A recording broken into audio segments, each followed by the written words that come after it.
이 시간은 민수기 강의 46번째 시간입니다. 오늘은 우리의 본성에 자리 잡은 교만의 죄라는 제목으로 하나님의 거룩한 말씀을 증거하겠습니다. 우리의 본성에 자리 잡은 교만의 죄라는 제목으로 말씀 증거합니다. 지난주까지 보았던 민수기 11장에서 우리는 이스라엘 회중 전체가 행한 악한 원망과 불평을 살펴보았습니다. 그들은 시내 광야를 떠나서 가나안 땅까지 올라가는 여정 가운데 그리 길지 않는 기간 동안에 연이어서 원망을 터뜨렸습니다. 그들은 광야의 거친 환경 때문에 불평했고 음식에 대해서도 불평을 늘어놓았습니다. 그리고 그들은 이렇게 원망한 이후에도 속히 회개하지 않고 정욕에 더 깊이 빠졌기 때문에 매번 심판과 징벌을 당하게 되었습니다. 이처럼 백성들은 자기들의 죄악으로 인하여서 평안한 길을 가지 못했고 불평과 심판받는 것을 계속 반복하는 가운데 광야의 여정을 점점 더 험난하게 만들어갔습니다.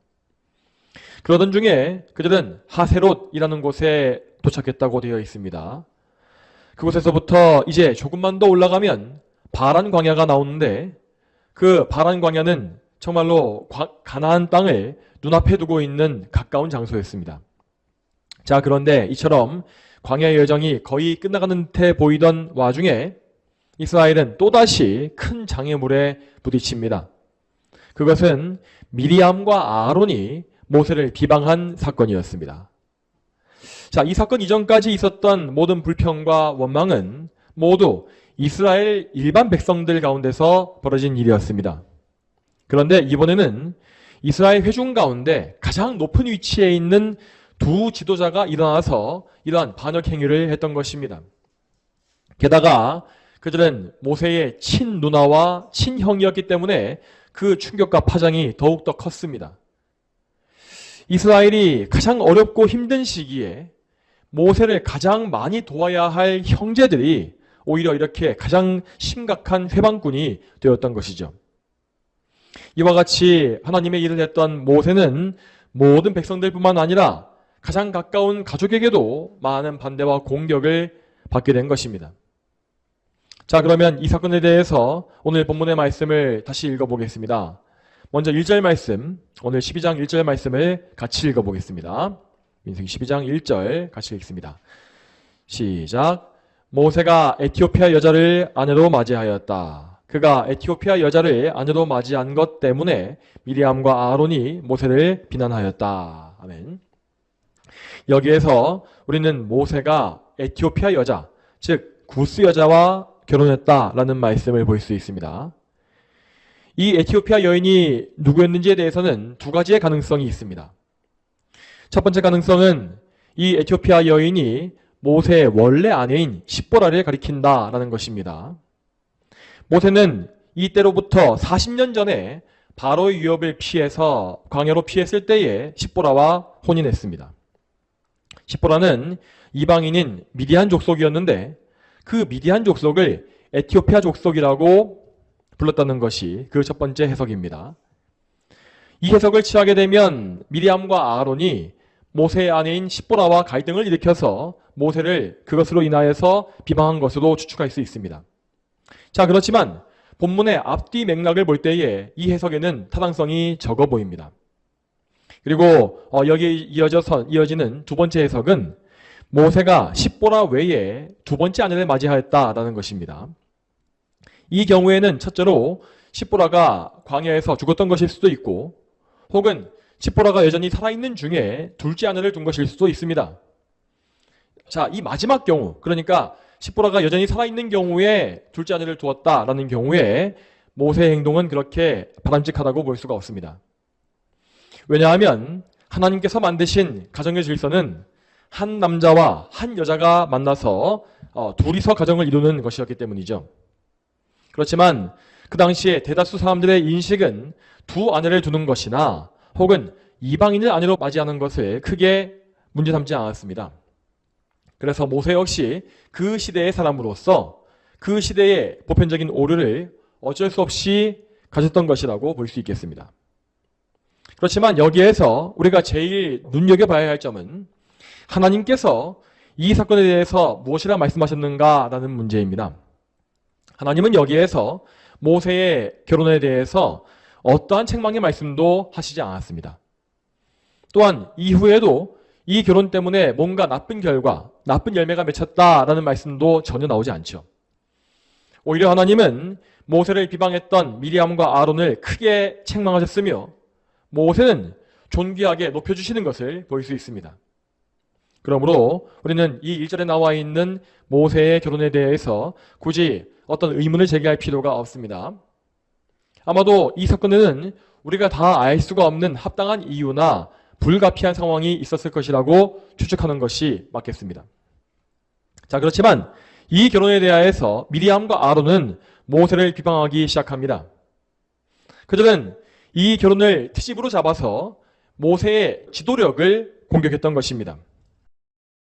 자, 여기에서 미리암의 이름이 아론보다 앞서는 것을 볼 때 아마도 미리암이 이 사건을 주도했던 것으로 볼 수가 있습니다. 자, 그들이 했던 말은 오늘 본문의 2절 말씀에 나와 있습니다. 2절 말씀에 제가 읽겠습니다. 그들이 말하기를 여호와께서 오직 모세와만 말씀하셨느냐? 우리와도 역시 말씀하시지 않았느냐 하니 여호와께서 들으셨다라고 되어 있습니다. 자, 여기에서 우리는 미리암과 아론이 마음속에 품었던 의도를 알 수 있습니다. 그들은 맨 처음에 모세 결혼을 비판하면서 논쟁을 시작했습니다. 만일 여기에서 그들의 의도가 정말 순수했다고 한다면 그들은 이 결혼이 백성들에게 나쁜 본을 볼 것이다 라고 우려하는 방향으로 나아가야 했습니다.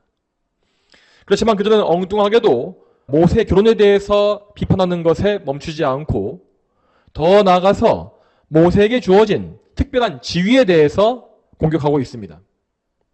그러므로 미리암과 아론은 하나님의 영광을 위해서 모세의 잘못을 교정하려 한 것이 아니었습니다. 그들은 자기의 유익을 위해서 모세가 가진 특권을 시기하고 질투했던 것입니다. 2절에서 그들은 하나님과 자신들의 관계를 언급하면서 자기들도 모세와 똑같이 하나님 말씀을 들은 적이 있다라고 말했습니다. 이러한 사실을 근거로 해서 미리암과 아론은 모세와 동등한 위치까지 올라가기를 원했던 것입니다. 물론 이 말대로 미리암과 아론은 때때로 하나님의 계시, 말씀을 받은 적이 있었습니다. 그들 역시 이스라엘을 인도하기 위한 직분자로 세워졌고 선지자의 역할을 일부 수행했기 때문에 이런 일이 있었던 것입니다. 이렇게 하나님의 말씀을 들었다라는 사실 자체는 모세와 미리암, 아론 사이에 큰 차이가 없어 보였습니다.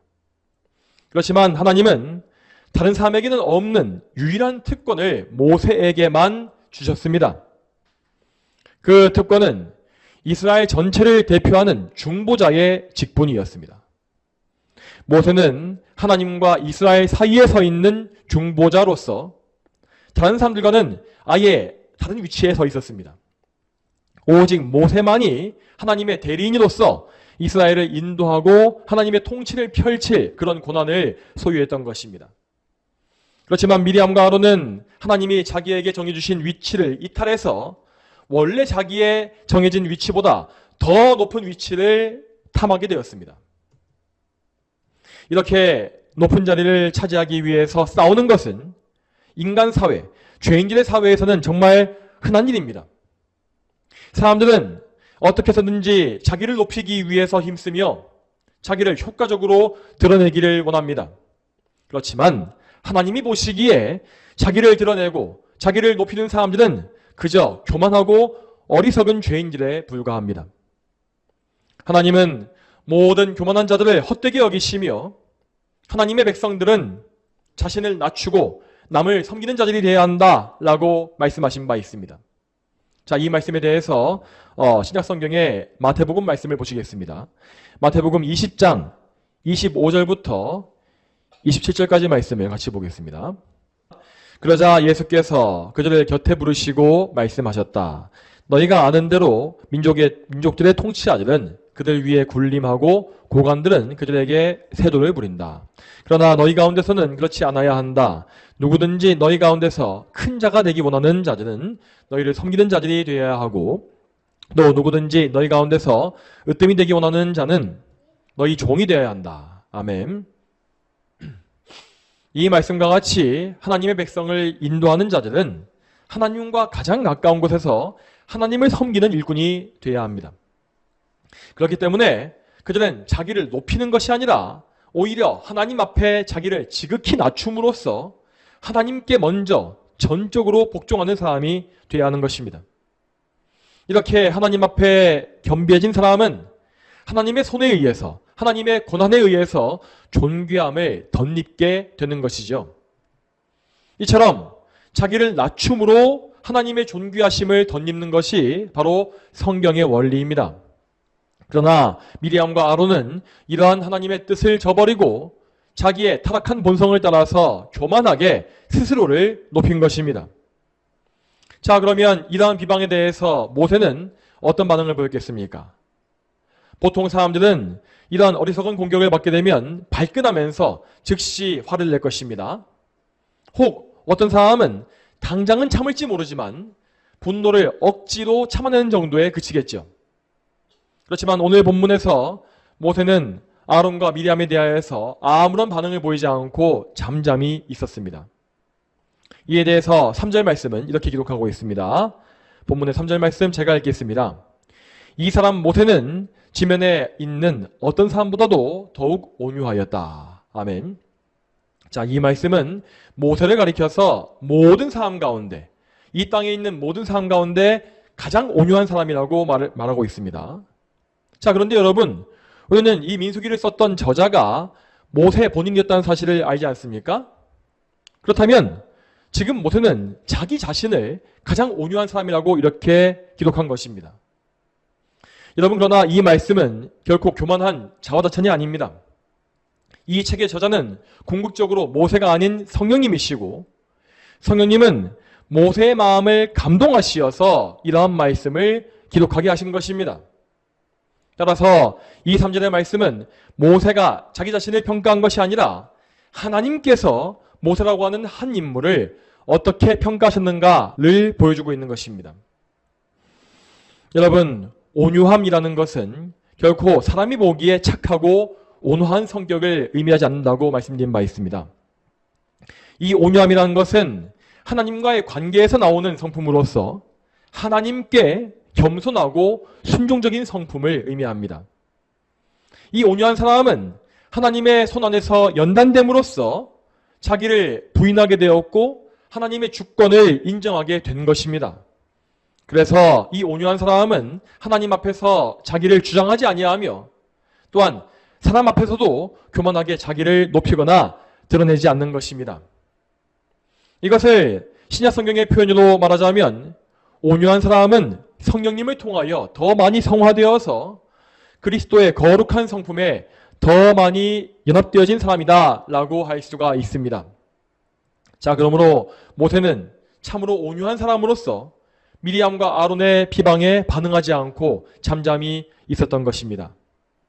또한 그는 이 상황에 대한 주도권을 하나님께 맡김으로써 하나님이 친히 자기의 억울함을 풀어주실 것이라고 믿은 것이죠. 이러한 모세의 태도와 정반대로 미리암과 아론의 행동은 여러 면에서, 여러 측면에서 아주 질이 나쁜 반역 행위였습니다. 지금 이스라엘 회중은 불과 며칠 전에 음식에 대해서 불평하다가 큰 재앙을 당하였고 수많은 사람들을 장사 지내고 나서 땅에 묻고 나서 이동해 온 상황이었습니다. 그리고 그 당시에 모세는 백성들의 원망 때문에 완전히 지쳐버려서 차라리 나의 목숨을 취해달라고 기도하는 지경에 이르렀지요. 그래서 하나님은 70명의 장로를 세우시어서 이제 막 모세의 무거운 짐을 조금 덜어주신 참이었습니다. 그런데 바로 그런 타이밍에 미리암과 아론은 또다시 이렇게 모세에 대한 악한 비방과 불평을 폭발시킨 것입니다. 그러므로 하나님은 이 두 사람의 원망을 다 들으셨다라고 하셨으며 이 일에 대해서 진노하시어서 그들 모두를 하나님 앞으로 불러 모으십니다. 이에 대해서 오늘 본문의 4절과 5절 말씀 같이 읽겠습니다. 민수기 12장 4절 5절 말씀 같이 읽어보겠습니다. 자, 읽겠습니다. 시작. 여호와께서 갑자기 모세와 아론과 미리암에게 명령하여 너희 세 사람은 회막으로 나와라 하심으로 그들 세 사람이 나아왔다. 여호와께서 구름 기둥 가운데로 내려오셔서 장막 입구에 서시고 아론과 미리암을 부르시니 그 두 사람이 나아왔다. 아멘. 이 말씀에서 우리는 상당히 이례적인 상황을 볼 수 있는데 그것은 하나님이 한 사건의 당사자들을 모두 성막에 불러 모으신 것입니다. 하나님께서 이러한 방식을 취하신 이유는 이 사건이 회중 가운데서 가장 높은 사람들 간에 벌어진 일이었기 때문입니다. 그래서 이 사건을 중재할 수 있는 사람은 백성 가운데는 아무도 없었고 오직 하나님만이 이 사건의 중재자가 되실 수 있었습니다. 그래서 하나님은 성막을 통해서 구름 기둥을 통해 임재하셔서 친히 심판주로 서신 것입니다. 하나님은 곧장 미리암과 아론을 앞으로 부르셨고 그들의 악한 비방에 대해서 다루기 시작하십니다. 자, 이 말씀에 대해서 다시 또 말씀을 보겠습니다. 6절부터 9절까지 말씀 같이 보겠습니다. 민수기 12장 6절부터 9절까지 마지막 본문을 같이 읽겠습니다. 자, 시작. 그분께서 말씀하셨다. 내 말을 잘 들어라. 만일 너희 중에 여호와의 선지자가 있으면 내가 그에게 환상으로 나를 알리기도 하고 내가 꿈으로 그에게 말하기도 할 것이나 내 종 모세는 그와 같지 않으니 모세는 내 온 집에 충성된 자이다. 내가 모세에게는 얼굴과 얼굴을 마주하여 명백히 말하고 은밀한 말로 아니하며 모세는 여호와의 형상을 보는 자인데 너희가 왜 내 종 모세 비난하기를 두려워하지 않느냐? 여호와께서 그들에게 진노하시고 떠나가셨다. 아멘. 앞에서 본 바와 같이 이 사건의 당사자인 모세는 정작 아무런 반응을 보이지 않았습니다. 그런데 여기에서는 하나님께서 모세를 대신하여서 분개하시고 그의 억울함을 친히 풀어주신 것입니다. 하나님께서 이와 같이 모세를 위해서 변론해 주신 것은 모세의 침묵과 연관되어 있습니다. 모세는 자기에 대한 잘못된 비방을 인내하였는데 이는 곧 그가 온유했기 때문이다 라고 하였습니다. 이 온유함은 자기 자신을 대단한 존재로 여기지 아니하고 하나님 앞에 겸비하게 낮추는 것이라고 하였죠. 그리고 이것은 자기의 주권을 하나님께 맡기고 하나님의 섭리하심에 자기의 모든 일과 판단을 다 맡기는 것이라 말씀드렸습니다. 이와 같이 모세는 하나님의 선하신 통치하심과 섭리하심을 믿었기 때문에 억울한 일을 당했어도 이렇게 잠잠히 인내했던 것입니다. 여러분, 우리가 이 세상에서 억울한 일을 당하거나 어이없거나 불쾌한 일을 당할 때에 우리는 쉽게 악한 감정에 휘말리고 또 넘어지기가 쉽습니다.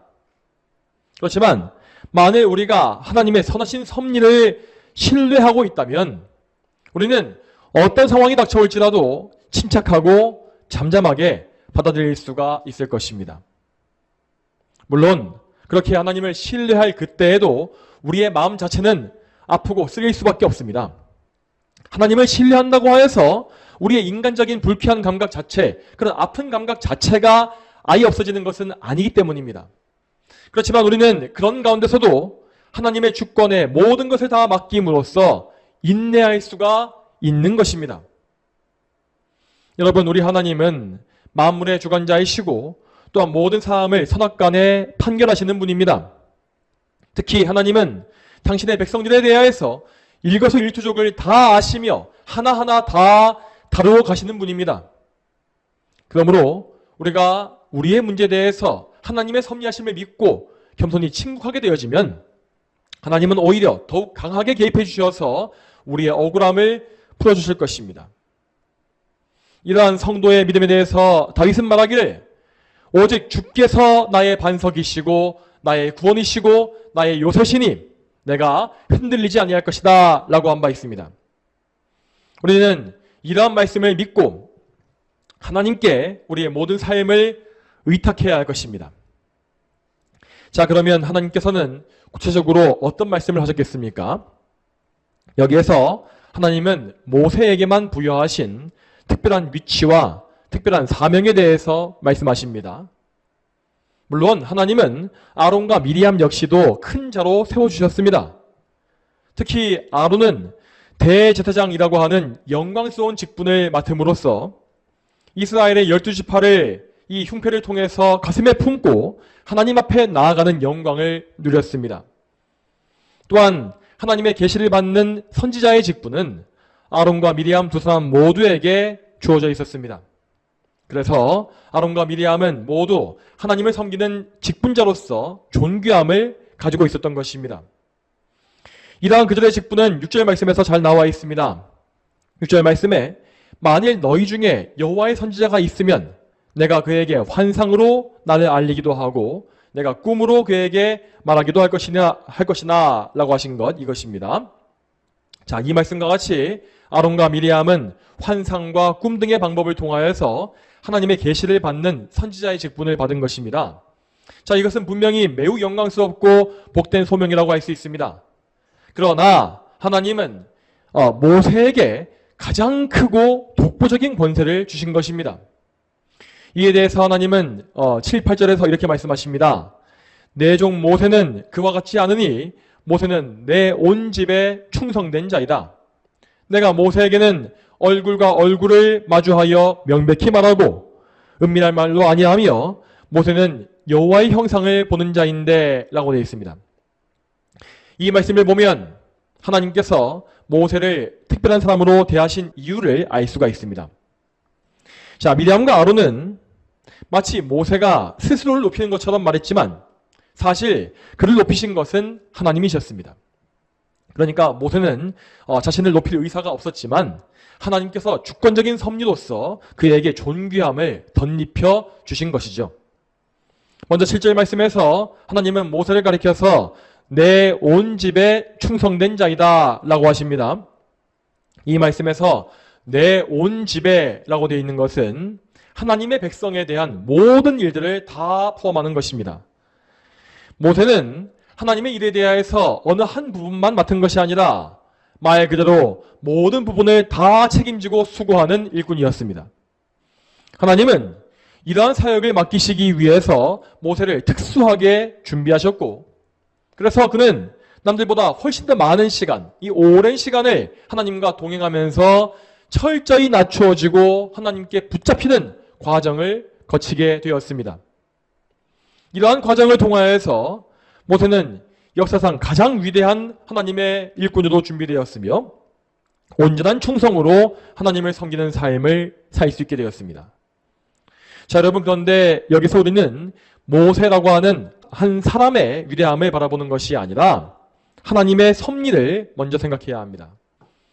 여러분, 하나님은 그분의 뜻에 따라서 각 사람에게 소명을 주시고 그들을 사용하실 시대와 사용하실 방법을 다 정하십니다. 그리고 하나님은 좀 더 크게 사용하실 일꾼에게 더 많은 은혜를 부어주시고 또한 하나님의 성품을 더 많이 닮을 수 있도록 다듬어 가십니다. 그러니까 모세는 이러한 하나님의 은혜, 그러니까 그를 크게 쓰시려고 하는 그 은혜를 정말 풍성하게 받은 사람이었으므로 하나님 앞에서 특별히 충성된 일꾼으로 인정받게 된 것입니다. 그러므로 하나님은 그 모세 위에 부어주신 당신의 은혜를 정말 귀히 여기셔서 이 모세를 가장 존귀한 자로 높여 주셨습니다. 다음으로 또 이어서 하나님은 이렇게 말씀하십니다. 8절에 내가 모세에게는 얼굴과 얼굴을 마주하여 명백히 말하고 은밀한 말로 아니하며 모세는 여호와의 형상을 보는 자인데 라고 되어 있죠. 자, 여러분, 이 말씀은 일반적인 선지자와 모세의 차이가 무엇인지를 보여줍니다. 앞에 6절에 나와 있는 바와 같이 일반적인 선지자들은 환상이나 꿈과 같은 방법으로서 하나님의 계시를 받는다고 하였습니다. 자, 이러한 환상과 꿈이라는 것은 분명 하나님의 계시이지만 그렇다고 하여서 그들이 이 계시를 받을 때에 하나님을 직접 대면해서 얼굴과 얼굴을 맞대어서 뵌 것은 아닙니다. 그렇지만 모세의 경우에는 그런 환상이나 꿈과 같은 간접적인 방법을 쓰지 아니하시고 아예 모세를 직접 대면하여서 입과 입을 마주하고 얼굴과 얼굴을 마주하여서 말씀하시는 그런 특별한 방법을 취하신 것이죠. 그래서 모세는 시내산 위에 올라가서 하나님을 대면한 상태에서 무려 40일간이나 율법을 받은 바 있습니다. 하나님은 마치 오래된 친구처럼 모세를 친밀하게 대하셨으며 모든 말씀을 숨김이 없이 은밀하지 않게 명확하고 분명하게 들려주셨다고 하였습니다. 그리고 더 나아가서 모세는 놀랍게도 여호와의 형상을 보는 자이다 라고 되어 있습니다. 자, 여러분 여기에서 여호와의 형상을 보았다라는 이 말은요, 이것은 실제로 눈에 보이고 손에 만져지는 형상을 본 것이 아닙니다. 제가 방금 말씀드린 바와 같이 어떤 눈에 보이는 형상으로 하나님을 만난 사람 중에는 아브라함과 야곱이 있습니다. 먼저 아브라함의 경우에 그는 나그네의 모양으로 오신 성자 하나님, 즉 예수 그리스도를 뵌 적이 있지 않습니까? 그리고 야곱, 이스라엘의 경우에도 그는 야복나루에서 어떤 남자의 모습으로 오신 성자 하나님과 밤새도록 씨름을 한 적이 있었죠. 자, 이러한 나그네나 남자의 외형, 이런 겉모양은 하나님께서 일시적으로 취하신 것으로서 그 겉모양은 실제 하나님의 형상이다라고는 말할 수 없습니다. 자, 그렇지만 모세의 경우에는 이런 식으로 눈에 보이는 임시적인 외형을 통해서 하나님을 뵌 것이 아니었습니다. 오늘 본문 8절에서 말하고 있는 여호와의 형상이라는 것은 곧 여호와 하나님의 영광의 실체, 본질을 가리키고 있는 것입니다. 이 영광의 실체를 본다는 것은 어떤 눈에 보이고 만져지는 형상을 보는 것이 아니라 하나님의 임재를 직접 경험했다라는 의미입니다. 출애굽기 33장에서 하나님은 말씀하시기를 모세가 하나님의 등을 보겠으나 얼굴은 보지 못할 것이다 라고 하신 바 있습니다. 자, 이 말씀에서 하나님의 등을 본다 라고 하는 표현은 곧 하나님의 실체, 하나님의 영광을 간접적으로 볼 것이다 라는 의미입니다. 자, 이렇게 하나님께서 당신의 영광을 모세에게도 간접적으로만 보여주신 이유는 하나님의 영광을 직접 보고 경험하는 것이 사람에게 감당할 수 없는 일이기 때문입니다. 그래서 하나님은 당신의 영광스러운 실체, 그 임재를 간접적으로만 보여주신 것이죠. 하지만 이러한 간접적인 임재의 경험만으로도 모세는 그 어떤 사람도 보지 못한 영광스러운 임재를 체험하고 본 것입니다. 이러한 사건을 통하여서 모세는 그 누구보다, 지면 위에 그 누구보다 하나님을 더 깊이, 더 많이 아는 사람이 되었습니다. 오늘 말씀에서 미리암과 아론은 자기들이 하나님을 안다고 자랑했지만 사실 모세가 하나님을 안 것에 비하면 그들의 경험과 지식은 너무나 낮은 수준에 그쳤던 것입니다. 여러분, 이와 같이 모세에게만 하나님을 알게 하신 것은 하나님의 주권적인 뜻이었고, 그래서 하나님은 모세를 가장 친밀하고 존귀한 존재로 대하기를 원하셨습니다. 이것은 하나님의 주권대로 뜻대로 정하신 질서이기 때문에 미리암과 아론은 감히 그 질서에 대항하여서 모세와 경쟁하려고 해서는 안 되었던 것입니다. 그들이 스스로 아무리 하나님을 더 알고 싶다라고 할지라도 하나님께서 정하신 지식의 경계를 벗어날 수는 없었던 것이죠. 그러므로 그들의 행동은 단지 모세라고 하는 한 인물에게 반기를 든 것이 아니라 하나님의 뜻과 권세에 반항하는 것으로 여겨졌습니다. 그래서 하나님은 말씀하시기를 너희가 왜 내 종 모세 비난하기를 두려워하지 않느냐라고 하신 것입니다. 하나님은 당신의 영광을 당신의 종인 모세에게 두셨기 때문에 그 영광을 모독하는 것을 허용하지 않으셨습니다. 그래서 하나님은 미리암과 아론에게 진노하신 이후에 성막을 떠나가셨고, 이 진노의 결과로서 미리암은 나병에 걸리는 징계를 당했습니다. 이 징계에 대한 말씀은 다음 주 수요일 설교에서 살펴보겠습니다. 자, 성도 여러분, 오늘 우리는 이 본문을 통하여서 인간의 교만이, 교만이라는 것이 얼마나 사악한 죄로 이어지는지를 보게 되었습니다. 여러분, 교만이라는 것은 모든 사람에게 태생적으로 존재하는 본성으로서 우리의 첫 조상인 아담에게서 유전받은 것입니다. 아담과 하와는 뱀의 유혹을 받았을 때에 마음이 교만해져서 자기의 위치에 만족하지 못했고 하나님과 같이 높아지고 싶은 그런 악한 탐욕을 품었다고 하였습니다. 그래서 그 교만과 탐욕 때문에 그들은 뱀의 거짓말을 믿은 것이고 하나님께서 금지하신 열매를 먹게 된 것이죠. 이처럼 인간의 교만은 인간의 첫 범죄, 즉 원죄를 범하게 만든 근본이 되었으며 그 이후로도 계속하여서 많은 사람들을 죄짓게 만들고 멸망으로 인도하는 원인이 되었습니다. 자, 그러므로 우리 역시 저와 여러분 역시 이 교만에 대해서 주의하지 아니하면 반드시 교만 때문에 죄를 짓고 하나님을 거역할 수밖에 없을 것입니다. 여러분, 오늘 말씀에 나와 있는 미리암과 아론이 행한 일을 잘 보시기 바랍니다. 오늘 말씀만 놓고 보자면 그들은 원래부터 악하고 이상했던 사람들로 비춰질 수 있을 것입니다. 그렇지만 이 사건 이전까지 미리암과 아론은 그 누구보다 훌륭한 성도로서 믿음과 충성의 삶을 살아왔던 사람이었습니다. 물론 그들의 인생에도 많은 흠결과 죄악이 있긴 했지만 그들은 분명히 모세의 조력자로서 하나님의 집을 잘 섬겨왔던 것입니다.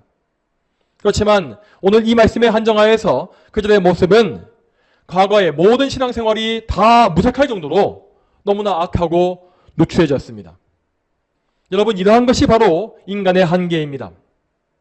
제 아무리 훌륭한 성도라 할지라도 그 안에는 여전히 추악한 옛사람의 본성이 남아 있습니다.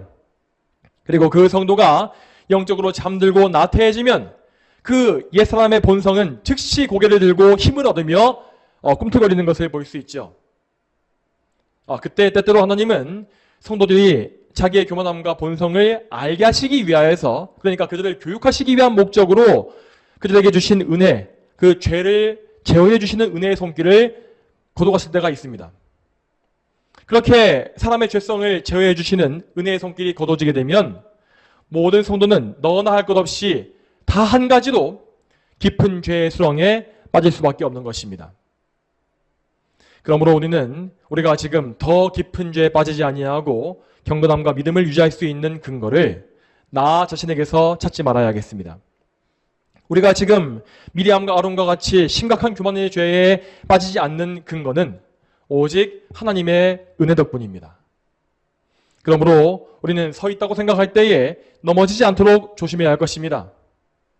만약 우리가 약간의 성공과 번영에 도취되어서 교만해진다면 하나님은 분명 우리의 그러한 마음을, 교만함을 불쾌하게 여기실 것입니다.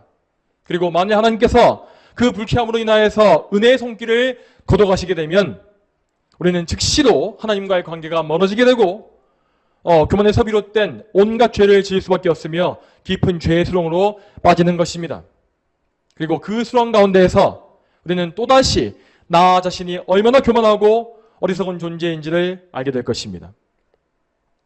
여러분, 그렇지만 이렇게 죄를 짓고 징계를 받은 이후에 우리의 죄성을 아는 것은 결코 지혜로운 일이라고 할 수 없습니다.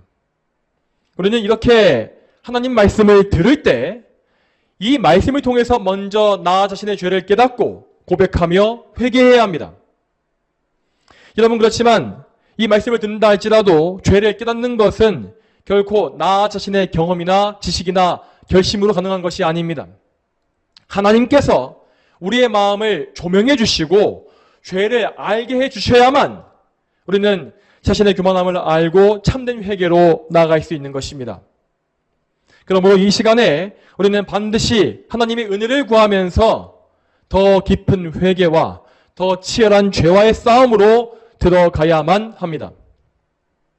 여러분, 이 회개라고 하는 것은 결코 내가 알고 있는, 내가 인식하고 있는 나의 죄악된 행동이나 생각들만을 뉘우치는 것이 아닙니다.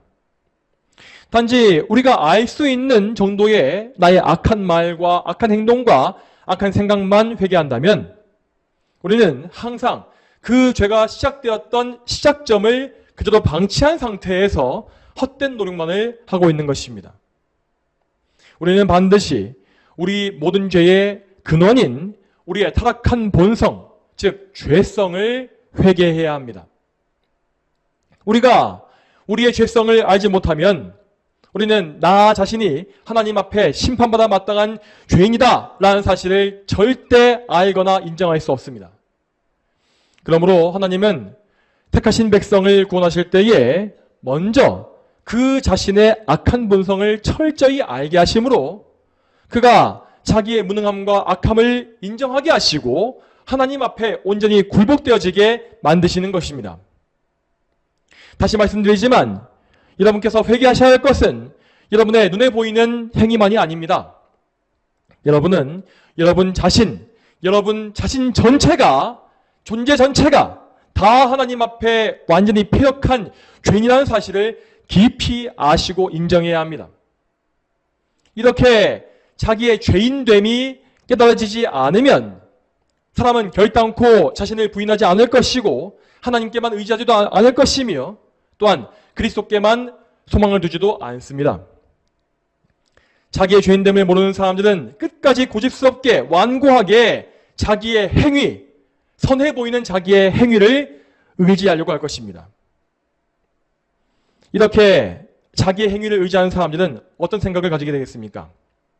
자, 그런 분들은 자기의 행위, 자기의 행동을 악한 것과 선한 것으로 나누어서 악해 보이는 것은 피하고 선해 보이는 것은 자기의 공로로 여기는 생각을 절대 피할 수 없습니다.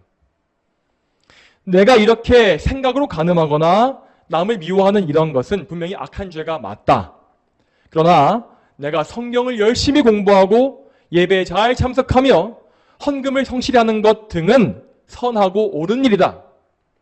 그러므로 내가 이 선한 일들을 점점 더 온전하게 만들어가고 더 지식을 쌓아가며 순종을 잘하게 되어지면 나는 언젠가 구원받고 천국에도 갈 수 있을 것이다. 이런 식의 생각을 다 한다는 것입니다. 그렇지만 여러분, 이러한 생각은 사람의 죄성에서 비롯된 자기의와 공로주의의 생각에 불과합니다. 여러분은 가장 먼저 여러분에게 거룩함이 없다, 의로움이 없다는 사실을 인정해야 합니다. 하나님이 보시기에 모든 죄인, 모든 인류에게는 의롭고 선한 것이 조금도 없습니다. 모든 죄인은 자기의 죄성에서부터 모든 말과 행동과 생각을 내뿜기 때문에 그 모든 행위에는 다 하나님 앞에 악하고 누추한 것이 가득합니다. 그러므로 여러분께서 제 아무리 계명에 따라서 선한 일을 하려고 애쓸지라도 여러분의 모든 그 선행, 그러니까 선하게 여기고 있는 그 행동에는 항상 죄악의 오물과 교만의 티끌이 잔뜩 묻어 있을 것입니다. 왜냐하면 그 모든 행동은 다 여러분의 타락한 본성에서부터 나온 것이기 때문이죠. 그러므로 여러분은 여러분의 행위에 의지하지 말고 오직 예수 그리스도를 구주로 믿으셔야 합니다. 여러분께서 죄를 피하고 이렇게 서는 방법은 오직 예수 그리스도 안에만 있습니다.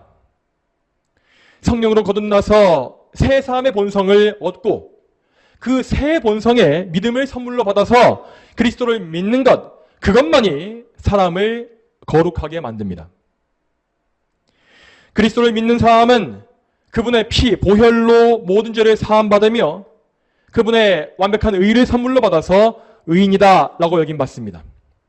그리고 그 신자들은 성령으로 말미암아 그리스도의 인격, 그 온전한 인격에 연합되어지기 때문에 그리스도께서 그 안에 사시면서 그를 인도해 가시는, 주도해 가시는 삶을 살 수 있는 것입니다. 여러분, 이러한 연합, 바로 그리스도와의 연합에 우리의 거룩함이 있다는 사실을 믿으시기 바랍니다.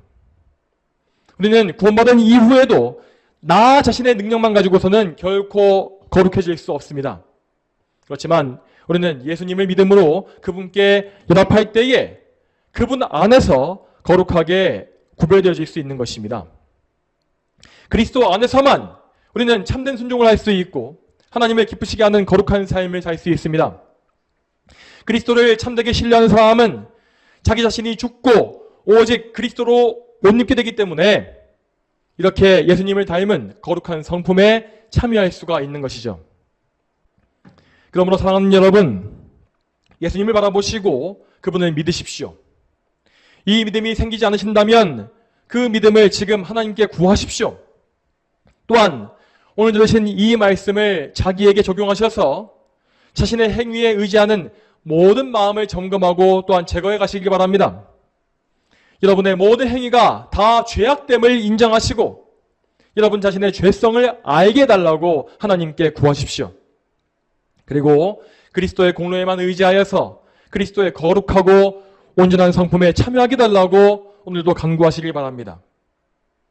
이렇게 하나님의 은혜에만 의지하는 사람들은 오늘 말씀에 나온 바 모든 교만함의 위협을 피할 수 있을 것이고 하나님 앞에 온유해져서 하나님을 아는 거룩한 성도로 설 수 있을 것입니다. 저와 여러분 모두가 오직 하나님의 은혜로서 모든 교만함을 피하고 하나님께만 영광 돌리며 겸비해지기를 주님의 이름으로 축복합니다. 다 함께 기도하시겠습니다. 하나님 아버지, 오늘도 하나님의 은혜 가운데에서 민수기의 말씀을 통해 우리의 교만한 본성과 예수 그리스도의 온전하심을 바라보게 하심에 감사드립니다. 하나님, 오늘도 저희가 우리의 악한 본성, 특히 아담에게서부터 유전받은 교만의 본성을 알게 되었습니다. 이러한 본성은 결코 나 자신을 낮추려 하지 않으며 하나님을 높이지도 아니하고 오직 나 자신을 이 세상의 중심으로 삼고 모든 의의 기준으로 삼아서 남을 판단하고 하나님을 무시하는 그런 죄를 범하게 되는 것을 우리가 알게 되었습니다.